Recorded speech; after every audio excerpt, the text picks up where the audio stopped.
मंडळी नमस्कार. मी प्रकाश लोगर बोलतोय. आज आपण चौकूळ गावामध्ये चौकूळ गावची चर्चा करणार आहोत की चौकूळ गावामध्ये पाऊस पडल्यानंतर काय वातावरण होते आणि कोणत्या पोझिशनमध्ये वातावरण असते ते आपल्याला मंडळी. आज आमच्या चौकूळ गावामध्ये प्रथम पावसाने चांगली सुरुवात केलेली आहे. जसं मृग नक्षत्र असतो त्याच रूपाने पावसाने आपली सुरुवात केलेली आहे. मृग नक्षत्र 7 तारखेला आहे, परंतु यंदा मात्र पावसाने लवकरात लवकर हजेरी लावलेली आहे. तर पहिल्या पावसामध्ये चौकूळ गावाचा नजराणा आपल्याला पाहायचा आहे की कोणत्या प्रकारे आहे ते. मंडळी, आपल्याला सर्वांना माहिती आहे की चौकूळ गावामध्ये यंदा अंबली चौकूळमध्ये थंडगार हे गाव म्हणून प्रसिद्ध आहे. म्हणून ते आपले टुरिस्ट लोक वारचे इकडे फिरायला येत असतात, चांगले आवडीने आनंद घ्यायला येत असतात. परंतु मंडळी, यंदा मात्र चौकूळ आणि आंबोलीमध्ये गरमीची लाट उसळलेली होती. पण चौकूळमध्ये जरी गरमीची लाट उसळली तरी पावसाने जरी थोडीशी तरी हजेरी लावली होती, चौकूळ गावचा नजराणा एकदम बदलून जातो, टकाटक होतो.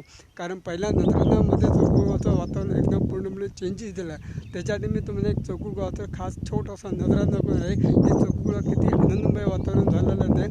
म्हणजे सांगायचं म्हणजे आता सध्या मी इथं ज्या चौकूळ गावच्या उंच माथ्यावर थांबलो आहे. त्या माथ्यावर थांबलं तर मला पूर्ण आमचा चौकूळ गाव दरी खोरीत असं लपलेलं छानपैकी छानपैकी गाव आहे आणि उंच माथ्यावर मी आहे. तर तिथनं मी शूटिंग घेऊन चौकूळ गावचा नजराणा तुम्हाला दाखवतो. कारण मला आता उद्या माथ्यावर थांबल्यामुळे मग थोडं बरं वारा वगैरे छानपैकी सुटलेला आहे. पाऊस का आता गेलेला आहे. पाऊस आला होता मगाशी, परंतु आता पाऊस नाही आहे. पण आता लगभग म्हणजे 6 वाजलेले आहेत आणि 6 वाजता या सुमाराला थंडगार वातावरण, आनंदमय वातावरण छानपैकी वाटायला लागलं. त्यामुळे मी भरपूर खुश आहे. माझे जे चाहते लोक आहेत ते ह्या नजरांना बघून तर खुश होतील. त्याच्यासाठी आपण चौकूळ गावचा नजरांना छोटासा बघू की चौकूळ गावामध्ये पहिल्या पावसामध्ये नजरांना कसा उमललेला आहे ते आपल्याला पाहायचं आहे खास करून.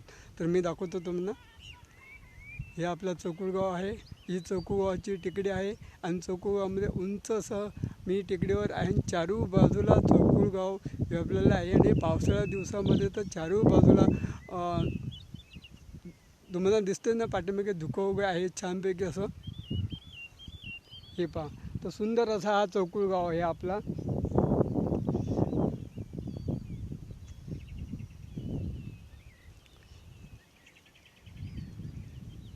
ह्याच वातावरणासाठी लोक आनंदाने इकडे फिरायला येत असतात. आमच्या चौकूळ किंवा आंबोलीमध्ये जरी बाकी जरी काही नसलं तरी हे मात्र देवाने आम्हाला एक परमेश्वराने एक मोठी देणगी दिलेली आहे आणि ते देणगीनेच आम्ही सर्वजण त्याच्या कृपेने तिथं जगत असतो.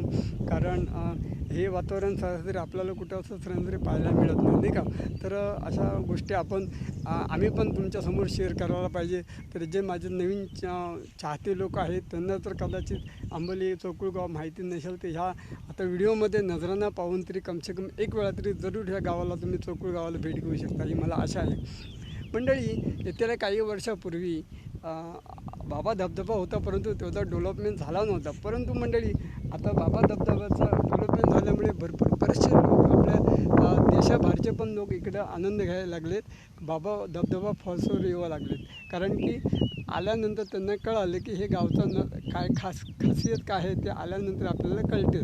अशा पद्धतीने असे चौकूळ गावामध्ये आपल्याला वेगवेगळे काही पॉईंट धबधब्यासारखे पॉईंट लपलेले आहेत, दिलेले आहे. परंतु पूर्वी काय तेवढं लोक डेव्हलपमेंट करणार की लोकांना ती कला नव्हती, कारण यंत्र हे काही नव्हतं. परंतु आता मात्र या सर्व सुविधा झाल्यामुळे प्रत्येकाच्या घरोघरी ही बातमी प्रत्येकाला कळतेच आणि ती कळल्यामुळे लोक आवडीने एवढी खर्चातून पाहिलं जातं की ते खर्च केल्याप्रमाणे लोकांना आनंद मात्र जरूर इथला मिळतो, म्हणून ते लोक इथं आवडीने येत असतात.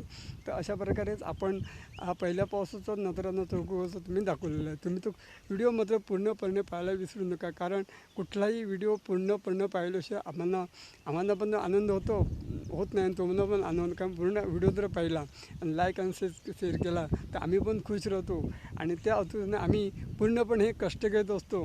ते आम्हाला माहिती आहे की आमचे चाहते लोक व्हिडिओ बघताच खुश व्हायला पाहिजे.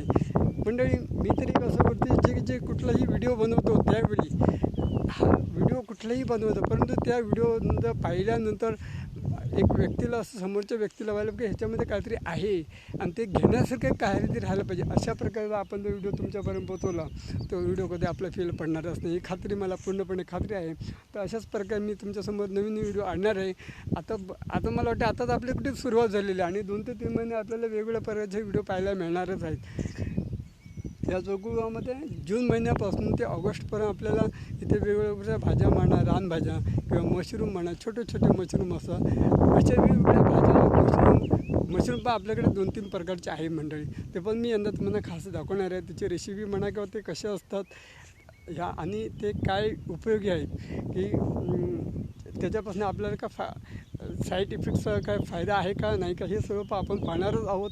तर आता तर आपण कुठे नुकती सुरुवात निसर्गाची सुरुवात आता जस्ट कुठेतरी आपण करावं लागलो. असेच व्हिडिओ मी तुमच्यानं सादर करणार. व्हिडिओ आवडला लाईक करा, कमेंट करा आणि असेच व्हिडिओ अन्नदार द्या. जय हिंद, जय भारत माता आणि वंदे मातरम. नमस्कार.